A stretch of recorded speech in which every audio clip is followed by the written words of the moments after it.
প্রশ্ন, সাংস্কৃতিক রাজধানী হিসাবে কুষ্টিয়া সারা বাংলাদেশ সহ বিশ্বে একটা পরিচিত। আমাদের মাদক দ্রব্য নিয়ন্ত্রণের জন্য যে সমস্ত কথা প্রধানমন্ত্রী সহ মন্ত্রণালয়গুলো চেষ্টা করে যাচ্ছে, আমার প্রশ্ন, কুষ্টিয়ার লালন শাহের মাজার এটা কি মানে মাদক দ্রব্য মুক্ত এলাকা করার জন্য কোনো উদ্যোগ আছে কিনা?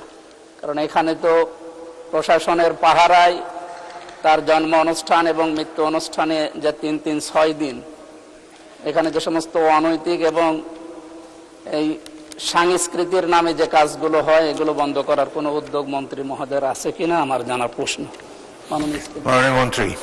ধন্যবাদ মাননীয় সংসদ সদস্য। শুধু কুষ্টিয়ার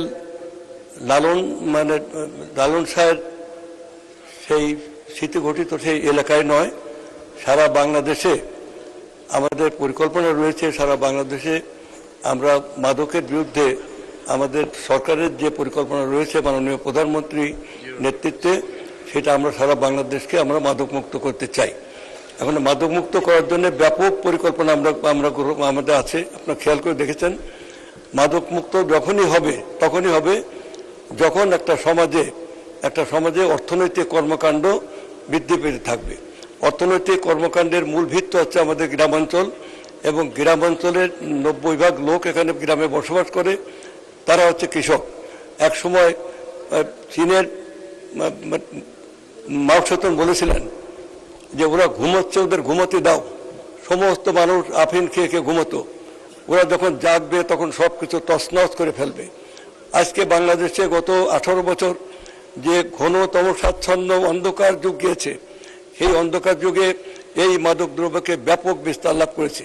তখন সংসদ সদস্য, অনেক মন্ত্রীরা পর্যন্ত, অনেক রাজনৈতিক নেতা এবং সমাজে বড় বড় সেই কর্মীরা তারা পর্যন্ত এই মাদক ব্যবসার সাথে যুক্ত ছিল। এই মাদক ব্যবসার সমস্ত মানুষ এই দেশে অপসংস্কৃতি, জীবন বিমুখ, সংগ্রাম বিমুখ, শৃঙ্গার রসাত্মক এই সমস্ত সংস্কৃতি আমাদের গোটা জাতির চেতনাকে ধ্বংস করে ফেলেছিল। এই যুব সমাজকে ধ্বংসের পরিকল্পনা একদিকে, অন্যদিকে পরীক্ষার খাতায় লিখুক আর না লিখুক 97% পাশ করাতে হবে, এই ছিল 8% পাশ করতে হবে, এই ছিল ব্যবস্থা।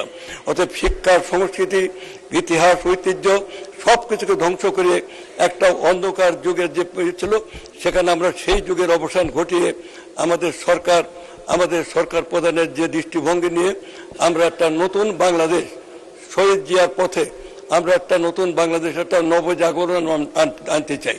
এই নবজাগরণের আলো আমরা সমস্ত মানুষের মাঝে আমরা ছড়িয়ে দিতে চাই, এবং এভাবে আমরা শুধু কুষ্টিয়া নয়, সারা বাংলাদেশের তরুণ সমাজকে এই অন্ধকার যুগ থেকে ফিরিয়ে এনে আমরা আমাদের অর্থনৈতিক উন্নতির মাধ্যমে, শুধুমাত্র অর্থনীতি পারে সমাজকে পরিবর্তন করে দিতে,